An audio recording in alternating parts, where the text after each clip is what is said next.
السلام عليكم اخوتي، معكم اخوكم جاسم الاسعد.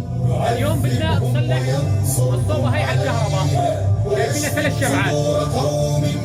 هاي طبعا اعطوني اياها المان، قال هاي فاصله ما تعد تشتغل. عباره بتوضح حساس هنا، بس تكونوا راح تشتغل معاكم نظاميه 100%. هو الحساس هذا هو ثاني لاغيه، بس نخليه مكانه بس ثاني لاغيه. شايفينه؟ هذا هو الحساس. شايفين الحساسين عم يلعب، لغيته الحل شوفكم بعينكم شلون راح تشتغل الصوبه 100%. الالمان هنا بس فصلت الشغله يكبونها. معكم اخوكم جاسم الاسعد، طبعا انا مهندس كهرباء.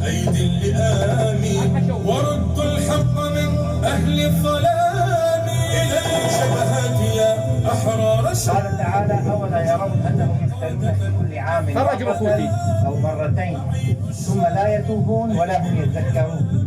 هذه يقولها الله. هاي الصوبه هنا بليها حبل، هاي يعني بس تعرون وتشتغل. معناها الواحد يمتحن في حياته بضع مرات، إذا بالسنة مرة أو مرتين فهذا أحد اختبارات حياتنا.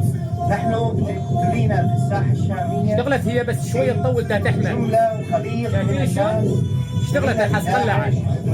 هاي الالمان بس شغلات بسيطه يكبونها بس بطاريه. ولكن هذا والله يعطيك العافيه اخوتي، ولا تنسوا تحطوا لنا لايك. الجهاد السلام في عليكم سبيل الله والدفاع عن المستضعفين. قال تعالى: وما لكم لا تقاتلون في سبيل الله والمستضعفين